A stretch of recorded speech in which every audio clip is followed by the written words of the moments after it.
Hey everyone, welcome to your Universe Z, the place where we talk all about the Dragon Ball universe. Today we are going to go through Goku using Potara fusing with Zeno and becoming the most powerful. And if you would like to see more Dragon Ball content, please leave your like and subscribe to join our Universe Z. Fusions in Dragon Ball have always brought us epic scenes.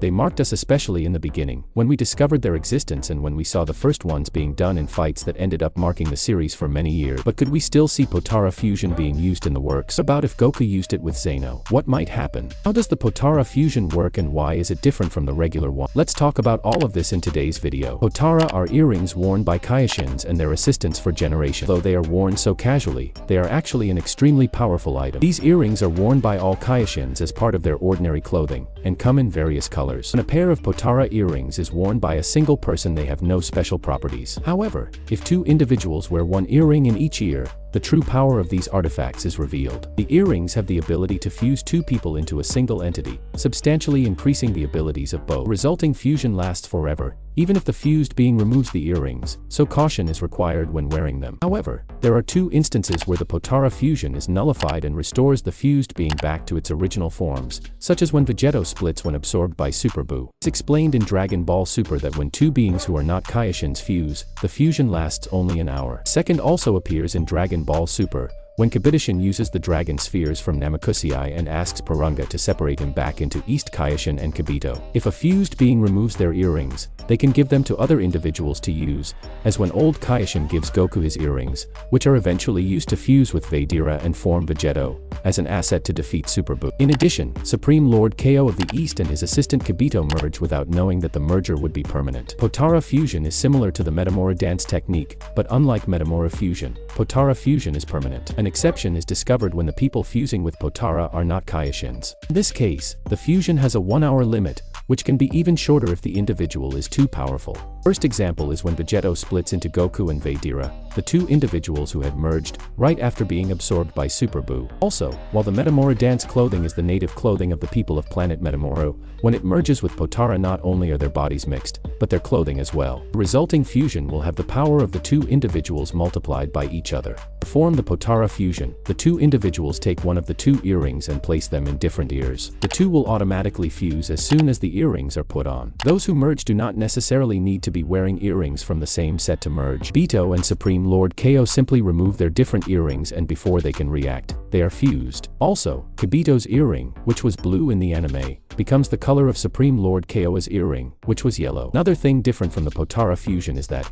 unlike the Metamora fusion, the more dominant spirit of the fused individuals take precedence over the weaker one not only in appearance but also in voice. Proof of this is that both Old Kaioshin and Supreme Lord Ko seem to be in control of their fused forms, bearing little resemblance to the Old Witch and Kabuto respectively. One can speculate that Goku and Vegeta have the same strength when they fused, which explains their double voice and union of equal bodies. In Dragon Ball Super, Goku Black and his alternate version Zamasu merge after almost being defeated by Goku and Vegeta. Upon merging, the Zamasu fusion gains the abilities of both incarnations of Zamasu, such as Black's constantly growing power, and Zamasu's immortality. In the Tournament of Power, Kale and Caulifla use Potara fusion as a last resort after nearly being defeated by Goku. Potara fusion and Metamora fusion are the two main techniques featured in the Dragon Ball works. They are used to make two warriors able to join forces and thus, a new and more powerful one emerges. Even though the final result, fusion, is the same, despite the variations of each one, there are differences between them. But what are they? Vegeto is the warrior derived from the Potara fusion and the joining of Goku and Vegeta. With these two names, you can imagine how powerful this character is. Known for his doubled voice,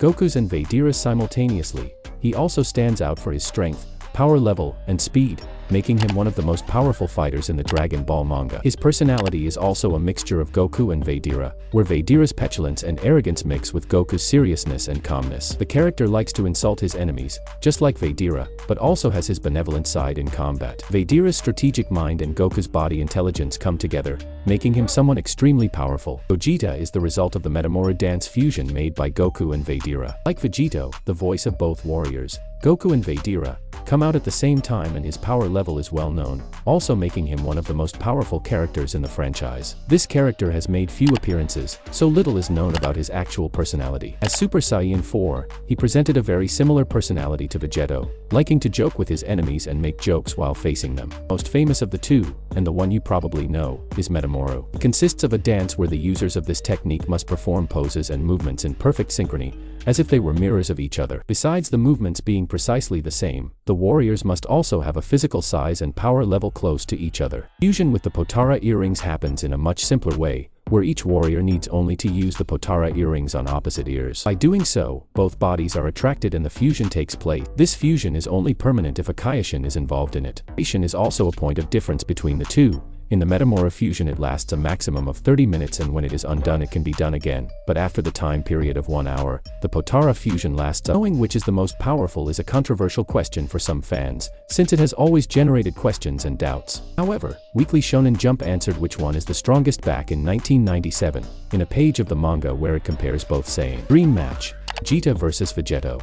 Who is the strongest in the universe? By unifying the spirits of the two strongest rivals and uniting them, Fusion has a better balance and is able to extract their power to the fullest. So, if it's a short match of 30 minutes or less, then Gogeta should win, while if it's a long battle, Vegeta would get the better of it. However, one of the official Dragon Ball guides refutes the previous article, stating that Vegeto, the result of the Potara fusion, is more powerful compared to Gogeta, the result of the Metamora fusion. Ultimately, as the magazine itself noted, it would all depend on how long the fight would last, since the limitation of the two warriors is not linked to their power, but rather to how long they can stay in their respective transformations. But what would happen if Zeno and Goku used the Potara? Well, they would probably guarantee a pretty funny form if it was Zeno's size. However, the character that would come out of it would be absurdly powerful, possibly the strongest character in the entire works of Dragon Ball. After all, Zeno is a god, and Goku has skills and the ability to refine his techniques over time, possibly bringing something relatively new to us when he shows us the result of the fusion. Power of these two united would be unbeatable,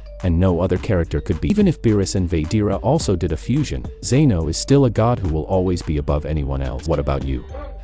Would you like to see this fusion happening in the manga or anime? What do you think this fusion would look like, and what would it be called? Would it really be the most powerful of all time? Leave your opinion in the comments. That's it. I really hope you enjoyed the video. If you have any suggestions for videos, don't forget to comment here below, because I'll be reading all of them as I always do. Also, don't forget to leave a like if you enjoyed the video, and be sure to subscribe and ring the bell so you don't miss out on any content from your Universe Z.